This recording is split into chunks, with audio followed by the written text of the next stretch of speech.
Pourquoi certaines blessures ne restent jamais sans écho, même lorsqu'elles sont infligées dans le secret, même lorsqu'aucun mot n'est prononcé, même lorsque tout semble déjà terminé? Il existe des cœurs que l'on ne brise pas impunément, des âmes marquées par une révélation que l'on ne peut ni mépriser, ni piétiner, sans provoquer un mouvement invisible mais réel. Quand un homme touche au cœur d'une femme élue, il ne touche pas seulement à une émotion humaine, il entre dans un territoire spirituel où chaque geste a un poids, où chaque choix déclenche une révélation silencieuse mais déterminante. Ce message n'est pas là pour accuser, ni pour flatter une douleur, mais pour ouvrir une révélation que beaucoup ressentent sans jamais oser la nommer. Il y a des séparations qui sont des délivrances et d'autres qui deviennent des seuils. Il y a des blessures qui ferment et d'autres qui éveillent. Et parfois, ce qui ressemble à une simple rupture devient le point de départ d'une révélation qui bouleverse les deux vies, celle qui a été blessée et celle qui a blessé. Si cette parole résonne déjà en toi, prends un instant pour aimer cette vidéo, non par habitude, mais comme un acte de reconnaissance spirituelle. Abonne-toi si tu désires marcher plus loin dans ces révélations qui éclairent sans condamner. Et si tu le ressens, laisse un commentaire, même simple, même libre, car certaines révélations se fortifient lorsqu'elles sont exprimées. Ce qui va suivre ne fait qu'approfondir ce qui a été effleuré ici, et chaque pas ouvrira une compréhension plus profonde, plus structurée, plus incarnée. Il existe dans les Écritures une clé souvent ignorée, une vérité discrète mais puissante, qui traverse les récits bibliques sans toujours être nommée explicitement. Dieu ne choisit pas seulement des missions, il marque aussi des cœurs. Lorsqu'une femme est élue, ce n'est pas d'abord pour ce qu'elle fait, mais pour ce qu'elle porte. Elle devient un lieu de révélation, parfois malgré elle, parfois à travers des épreuves qui semblent injustes, mais qui sont profondément structurantes. Dans la Bible, chaque fois qu'un cœur consacré est méprisé, utilisé ou brisé, une dynamique spirituelle se met en mouvement, silencieuse mais irréversible. Cette clé cachée ne parle pas de vengeance divine, mais d'ordre spirituel. David a porté des conséquences profondes lorsqu'il a touché à ce qui ne lui appartenait pas. Samson a perdu sa force au moment où il a trahi le secret confié à son cœur. Saül a vu son règne se fissurer lorsqu'il a méprisé ce que Dieu avait établi. À chaque fois, la blessure infligée à un élu a ouvert une révélation, non seulement sur la faute, mais sur la position réelle de chacun devant Dieu. Ce contexte prépare l'âme à comprendre que certaines ruptures ne sont pas de simples histoires humaines. Elles deviennent des révélations parce qu'elles touchent à ce que Dieu avait mis à part. Et ce qui est mis à part ne peut être brisé sans que la vérité ne se manifeste. La première révélation commence toujours par un déplacement invisible. Lorsqu'un homme brise le cœur d'une femme élue, il croit souvent fermer une histoire, tourner une page, reprendre le contrôle de sa trajectoire. Mais ce qui se produit réellement est un renversement intérieur. La femme blessée entre, parfois sans le comprendre, dans une révélation de séparation sacrée. Ce qui n'était pas aligné est arraché. Ce qui était toléré par amour est dissous. La douleur n'est pas un hasard, elle agit comme un feu révélateur. Elle brûle l'attachement illusoire et met en lumière ce qui n'était pas fondé sur la vérité. Pour l'homme, cette révélation se manifeste par une perte de paix progressive. Même si extérieurement tout semble aller bien, quelque chose se dérègle à l'intérieur. Les relations suivantes deviennent confuses, les choix se répètent, les mêmes schémas reviennent.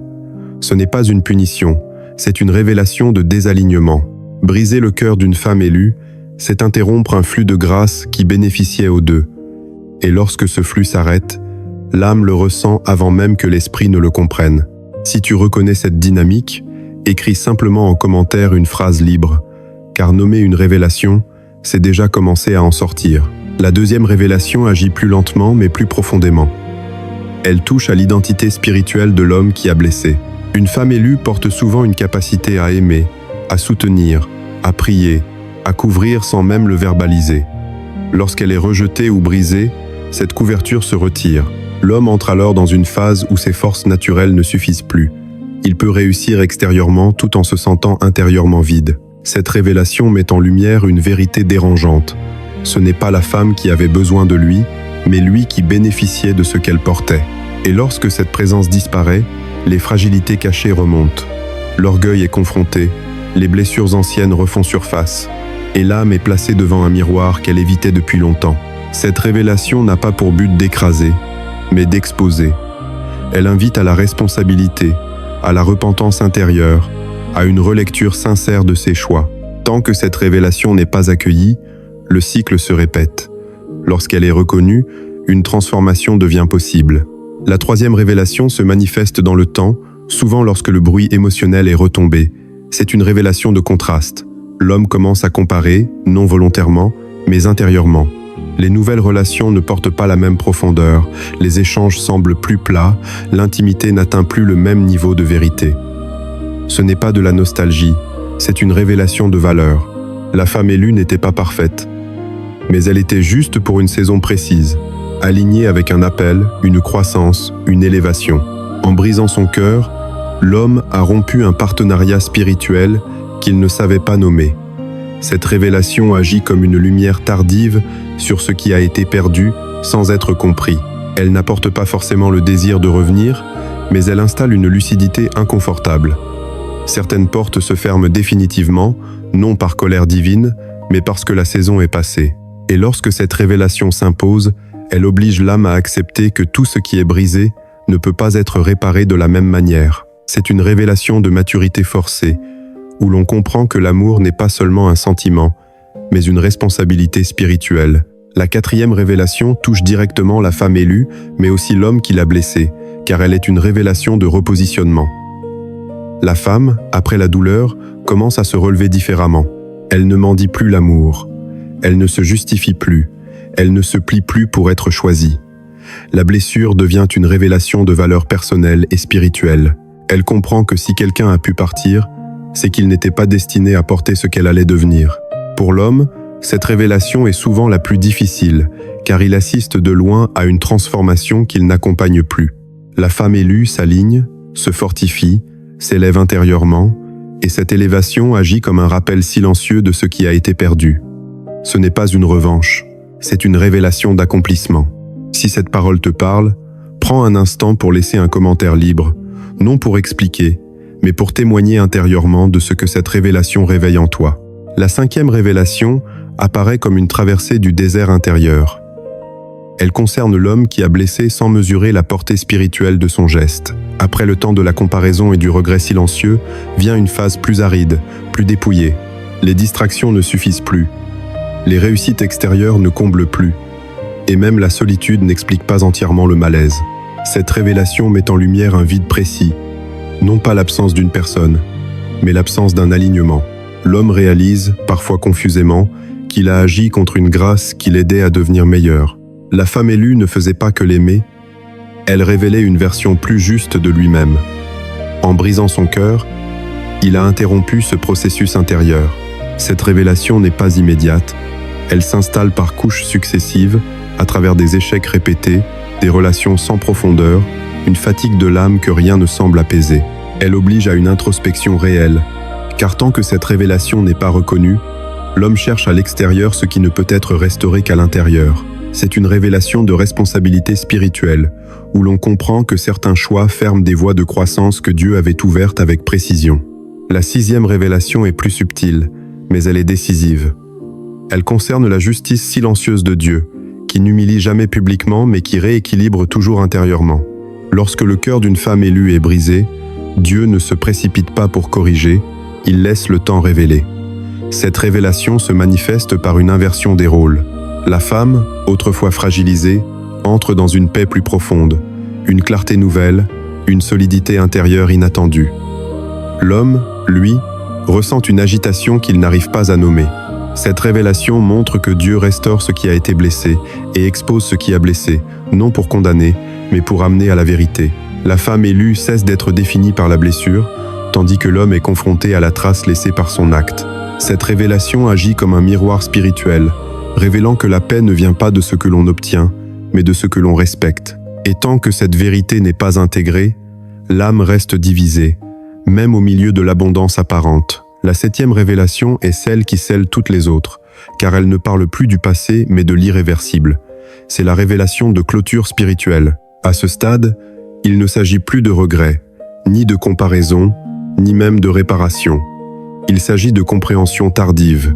L'homme réalise que certaines personnes ne reviennent pas parce qu'elles ont été blessées, mais parce qu'elles ont été repositionnées. La femme élue n'a pas seulement guéri, elle a changé de niveau intérieur. Elle ne vibre plus sur les mêmes fréquences, ne répond plus aux mêmes appels, ne reconnaît plus les mêmes dynamiques. Cette révélation met fin à l'illusion d'un retour possible par simple volonté ou par nostalgie. Ce qui a été brisé a produit une séparation définitive entre deux trajectoires spirituelles. Cette révélation est souvent silencieuse, sans drame visible, sans confrontation directe. Elle se manifeste par une distance claire, une absence de résonance, une impossibilité de recréer ce qui existait autrefois. L'homme comprend alors que le prix à payer n'est pas une perte extérieure, mais une leçon gravée profondément dans la conscience. Il comprend que l'amour confié était aussi une responsabilité, et que certaines responsabilités perdues ne sont jamais réattribuées de la même manière. Cette révélation ne cherche pas à accuser. Elle enseigne, elle transforme la mémoire en sagesse, si elle est acceptée. Pour la femme élue, cette révélation est une libération totale. Elle ne porte plus la blessure comme une identité, mais comme un passage accompli. Elle avance sans haine, sans attachement au passé, avec une paix ferme. Pour l'homme, cette révélation devient un repère intérieur, une balise silencieuse qui guidera désormais ses choix, s'il accepte d'en tirer la vérité. Car la révélation ultime n'est pas ce qui a été perdu, mais ce qui a été appris sur la valeur de ce qui avait été confié. Il est maintenant nécessaire d'entrer dans une couche plus profonde, là où la compréhension cesse d'être seulement intellectuelle pour devenir structurante. Les révélations entendues jusque-là ouvrent les yeux, mais elles ne suffisent pas à stabiliser l'âme. Sans fondement spirituel, une révélation peut émouvoir sans transformer, éclairer sans ancrer. Ces fondements ne sont pas des règles extérieures, mais des réalités invisibles qui soutiennent, expliquent et ordonnent ce qui a été révélé. Ils permettent de ne plus subir la blessure, ni de la spiritualiser à tort, mais de l'intégrer comme un élément d'une architecture plus vaste.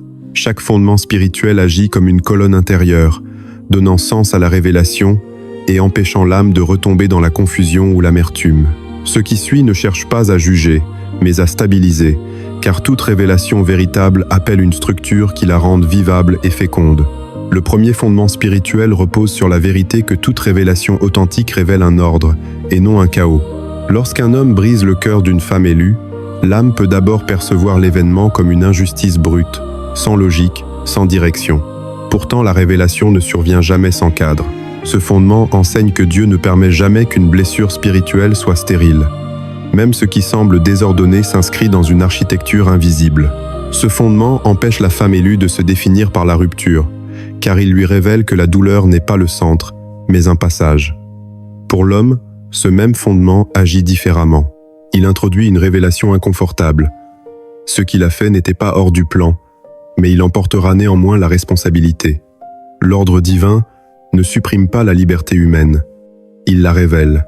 Ce fondement spirituel stabilise la révélation en montrant que rien n'a échappé à la vigilance de Dieu, sans pour autant excuser l'acte posé. Il invite à quitter la posture de victime ou de justification pour entrer dans celle de compréhension alignée.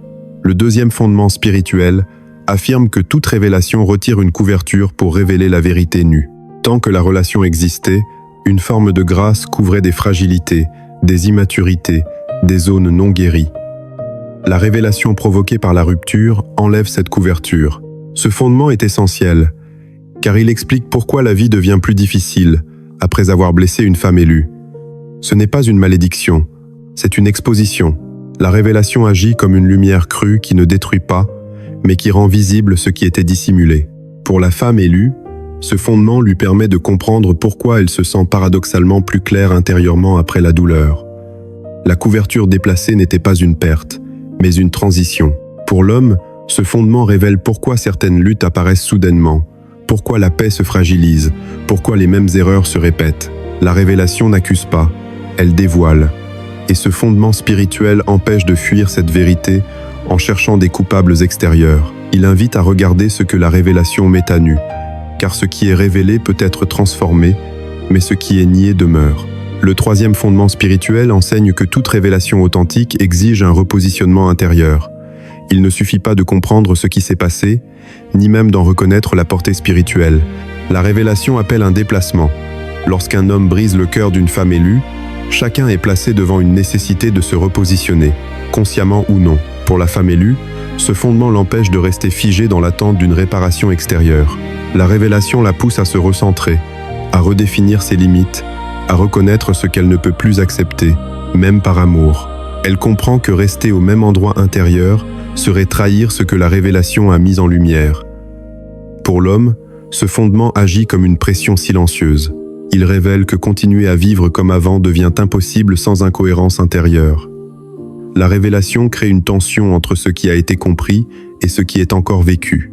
Ce fondement spirituel oblige à choisir entre l'alignement et la répétition.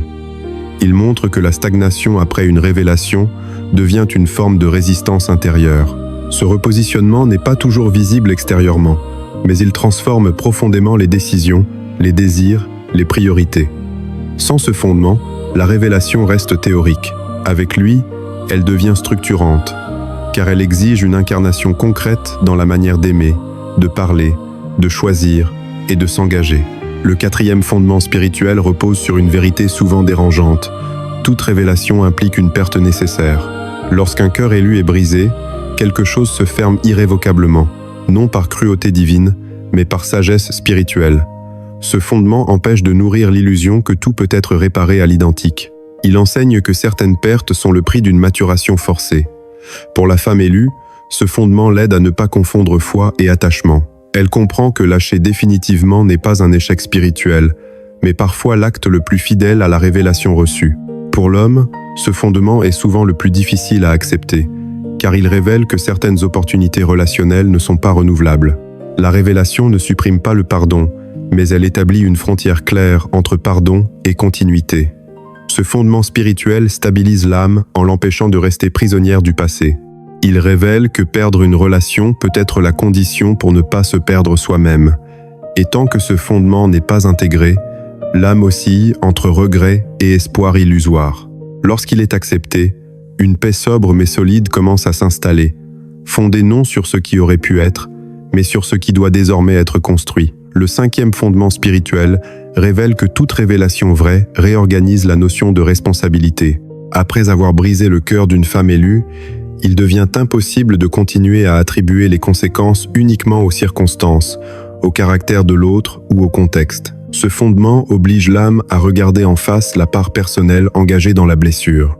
Il ne s'agit pas de culpabilité écrasante, mais de lucidité libératrice. Pour l'homme, ce fondement agit comme un rappel intérieur constant. Aimer sans honorer, promettre sans protéger, s'engager sans discerner, a un coût spirituel réel. La révélation retire les excuses et recentre la responsabilité là où elle doit être assumée. Pour la femme élue, ce fondement est tout aussi important, car il l'empêche de porter une faute qui ne lui appartient pas. Elle comprend que la blessure n'était pas le fruit d'une insuffisance personnelle, mais d'un déséquilibre de responsabilité.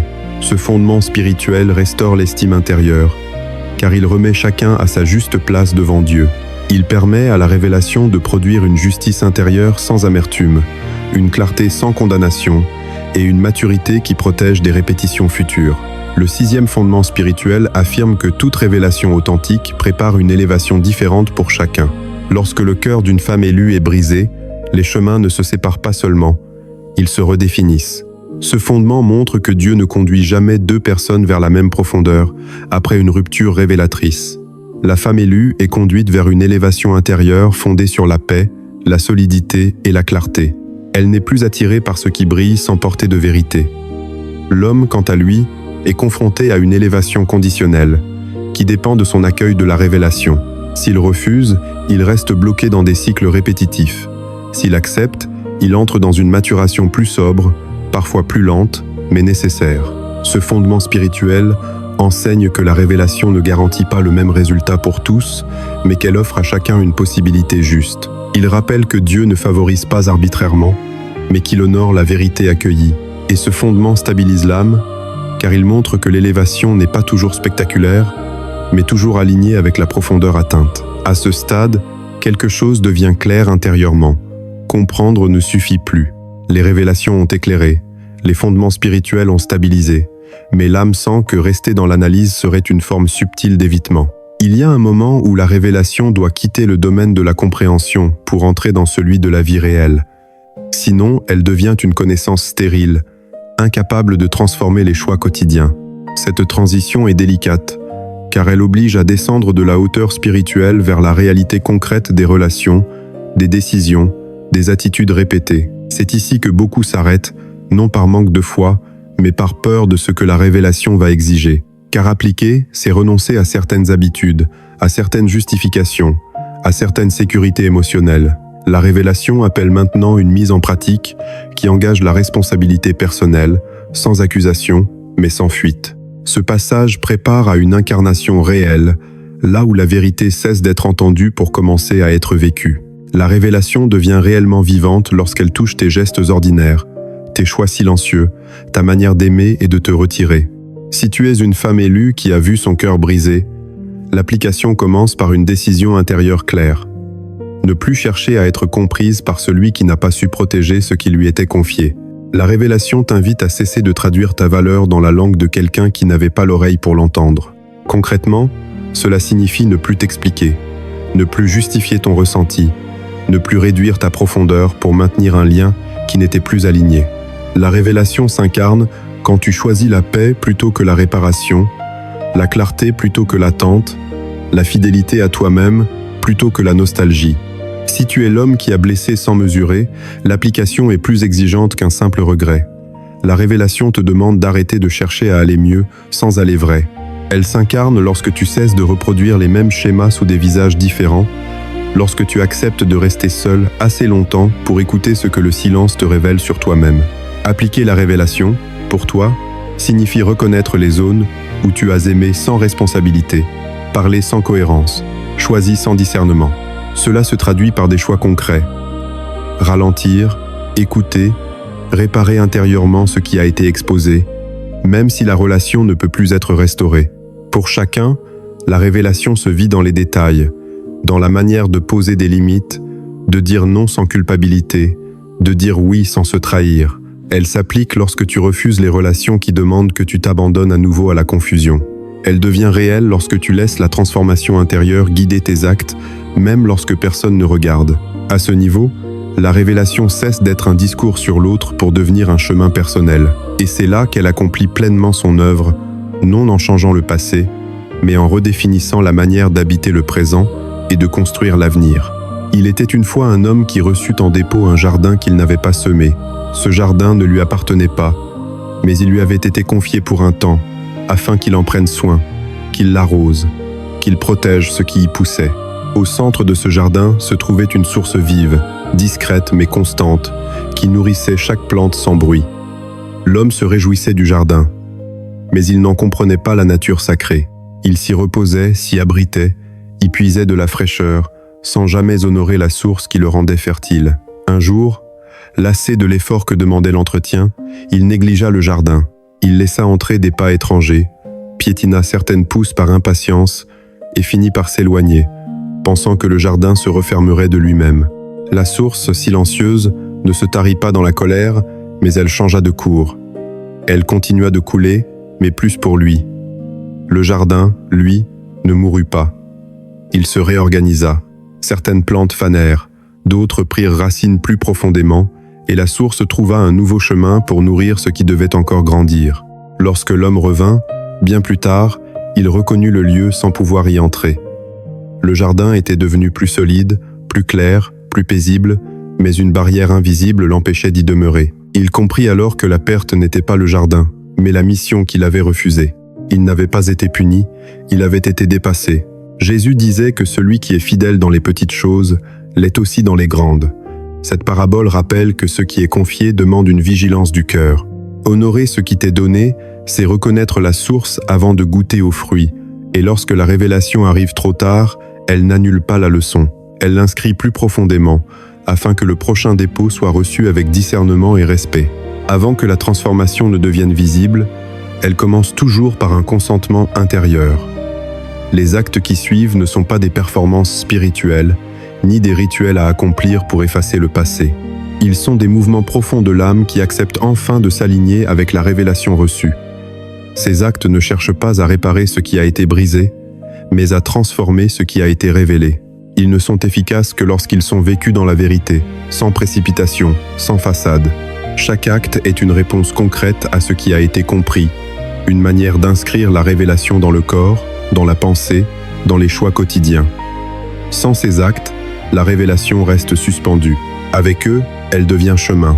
Le premier acte de transformation spirituelle consiste à retirer toute justification intérieure. Après avoir blessé ou après avoir été blessé, l'âme cherche instinctivement à se protéger par des récits qui adoucissent la responsabilité ou amplifient la faute de l'autre. Cet acte demande de déposer ces récits, même ceux qui semblent légitimes. Pour l'homme, cela signifie cesser de se raconter qu'il ne savait pas, qu'il faisait de son mieux, que les circonstances l'excusaient. Pour la femme élue, cela signifie cesser de se demander ce qu'elle aurait pu faire de plus pour empêcher la blessure. Cet acte est silencieux, mais radical. Il consiste à se tenir devant Dieu sans défense narrative, sans masque explicatif. La révélation commence à transformer lorsque l'âme accepte de ne plus se protéger par des histoires, mais par la vérité nue. Ce premier acte ouvre un espace intérieur où la transformation peut réellement s'installer. Le deuxième acte de transformation spirituelle est l'acceptation volontaire de la perte. Tant que l'âme lutte pour récupérer ce qui a été brisé, elle reste attachée à l'ancienne configuration. Cet acte demande d'accepter que quelque chose ne reviendra pas, non par résignation, mais par alignement. Pour la femme élue, c'est accepter que l'amour qu'elle offrait ne sera plus reçu par cette personne, et que cela ne diminue en rien sa valeur. Pour l'homme, c'est accepter que la relation perdue ne sera pas restaurée par un simple regret ou un changement superficiel. Cet acte est douloureux, mais libérateur. Il transforme la nostalgie en maturité, l'attente en clarté. La révélation s'ancre lorsque l'âme cesse de tirer vers l'arrière et commence à marcher vers ce qui est encore vivant. Le troisième acte de transformation spirituelle est la sanctification du silence. Après la blessure et la révélation, beaucoup ressentent le besoin de parler, d'expliquer, de convaincre, de se défendre ou de se faire comprendre. Cet acte invite au contraire à entrer dans un silence habité, un silence où l'on n'explique plus sa transformation, où l'on ne la justifie plus. Pour la femme élue, ce silence devient une protection sacrée, un espace où Dieu reconstruit sans interférence. Pour l'homme, ce silence devient un miroir, car il n'est plus possible de fuir à travers le bruit. La révélation se transforme lorsqu'elle est gardée assez longtemps pour devenir sagesse. Ce silence n'est pas un retrait du monde, mais une discipline intérieure qui permet à la vérité de s'enraciner profondément avant de se manifester extérieurement. Le quatrième acte de transformation spirituelle est la restauration de la responsabilité personnelle. Après le silence, vient le moment où l'âme accepte de répondre autrement à ce qui lui est désormais confié. Cet acte ne consiste pas à réparer le passé, mais à transformer la manière d'entrer dans le présent. Pour l'homme, cela signifie apprendre à aimer avec vigilance, à parler avec cohérence, à ne plus prendre ce qui est sacré à la légère. Il ne s'agit pas de devenir dur, mais de devenir juste. Pour la femme élue, cet acte consiste à ne plus offrir son cœur sans discernement, à ne plus confondre don et abandon de soi. La révélation devient active, lorsque chacun assume pleinement la part de maturité que Dieu attend désormais. Cet acte transforme les relations futures, car il empêche de reproduire ce qui a blessé. La responsabilité cesse d'être un poids et devient une protection intérieure. Le cinquième acte de transformation spirituelle est l'alignement des choix quotidiens avec la révélation reçue. Il ne suffit pas d'avoir compris profondément. Encore faut-il choisir différemment, même dans les détails invisibles. Cet acte demande une cohérence nouvelle entre ce que l'on sait et ce que l'on vit. Pour la femme élue, cela signifie refuser les relations qui réveillent l'ancienne douleur ou qui exigent un retour à la confusion. Pour l'homme, cela signifie refuser les relations superficielles qui anesthésient la conscience sans nourrir l'âme. La révélation s'enracine lorsque les décisions ordinaires deviennent le reflet d'une transformation intérieure réelle. Cet acte est exigeant parce qu'il est quotidien. Il ne cherche pas l'intensité émotionnelle, mais la fidélité silencieuse à ce qui a été révélé. Le sixième acte de transformation spirituelle est l'abandon confiant du résultat à Dieu. Après avoir retiré les justifications, accepté la perte, sanctifié le silence, restauré la responsabilité et aligné les choix, l'âme est invitée à lâcher le contrôle de l'issue. Cet acte consiste à ne plus chercher à prouver que la transformation porte du fruit, ni à attendre une validation extérieure. Pour la femme élue, c'est avancer sans regarder en arrière, sans mesurer si l'autre regrette ou comprend. Pour l'homme, c'est accepter que la transformation ne réouvre pas forcément ce qui a été fermé. La révélation atteint sa maturité lorsque l'âme fait confiance au rythme de Dieu, sans précipitation ni attente cachée. Cet abandon n'est pas une passivité, mais une paix active, enracinée dans la certitude que ce qui a été révélé et accueilli produira le fruit juste, au temps juste, de la manière juste. Le 7e acte de transformation spirituelle est l'incarnation paisible de la révélation. À ce stade, il n'y a plus rien à prouver, plus rien à expliquer, plus rien à attendre. La transformation cesse d'être un effort conscient pour devenir une manière d'être. La femme élue n'agit plus depuis la blessure, mais depuis la stabilité retrouvée. Elle aime sans se perdre, elle donne sans se dissoudre, elle avance sans regarder en arrière. L'homme qui a accueilli la révélation ne cherche plus à corriger son image, mais à habiter sa vérité. Il marche avec une humilité nouvelle, attentif à ce qui lui est confié, conscient du poids spirituel de ses choix. Cet acte est discret, presque invisible, mais il est le plus puissant, car il marque la fin de la lutte intérieure. La révélation n'est plus un souvenir douloureux ni une leçon abstraite, elle est devenue sagesse incarnée. Lorsque cet acte est pleinement vécu, la paix n'est plus fragile. Elle s'installe durablement, non parce que tout est parfait, mais parce que l'âme est enfin alignée. Tout au long de ce chemin, une cohérence s'est dessinée. Ce qui paraissait au départ comme une simple rupture s'est révélé être une traversée. Chaque révélation a éclairé, chaque fondement spirituel a stabilisé, chaque acte a transformé. Le cœur brisé n'était pas la fin, mais le point de départ d'une relecture profonde de l'amour, de la responsabilité et de la fidélité intérieure. Pour la femme élue, le prix payé n'a pas été vain, car il a conduit à une liberté plus juste et à une paix plus enracinée. Pour l'homme, le prix à payer n'est pas une condamnation, mais une mémoire vive, un rappel intérieur qui oriente désormais ses choix vers plus de vérité. Rien de ce qui a été traversé n'est perdu lorsque la révélation est accueillie. Elle devient un socle sur lequel une vie plus alignée peut être bâtie. Ce message se referme sans bruit, comme il a commencé, non pour enfermer, mais pour laisser résonner. Car ce qui a été révélé ici n'est pas destiné à rester dans les mots, mais à s'inscrire dans les cœurs. Et lorsque la révélation est pleinement intégrée, elle cesse d'être une réponse à une blessure passée pour devenir une lumière stable sur le chemin à venir. Maintenant, prends un instant. Laisse les mots se déposer. Ce qui va suivre n'est pas une conclusion intellectuelle, mais un passage, une respiration sacrée, un moment pour remettre à Dieu ce qui a été compris, ce qui a été perdu et ce qui commence à naître. Père éternel, Dieu de vérité et de miséricorde, je viens devant toi avec ce cœur qui a été touché, marqué, parfois brisé, mais aussi éveillé. Tu vois ce que les mots ne disent pas. Tu connais les blessures silencieuses, les regrets cachés, les attentes abandonnées. Aujourd'hui, je ne viens pas te demander de changer le passé, mais de sanctifier ce que tu as permis de révéler. Là où un cœur a été brisé, viens déposer ta paix. Là où une responsabilité a été fuyée, viens déposer ta lumière. Là où la confusion a régné, viens établir ton ordre. Seigneur, je te confie la femme élue qui a souffert sans toujours comprendre. Restaure son âme sans la renvoyer à hier. Fortifie-la sans l'endurcir. Apprends-lui à marcher dans la vérité sans peur d'aimer à nouveau selon ta sagesse. Qu'elle ne confonde plus jamais sacrifice et abandon de soi. Qu'elle reconnaisse sa valeur non dans le regard de celui qui est parti, mais dans ton regard qui demeure. Je te confie aussi l'homme qui a blessé sans mesurer.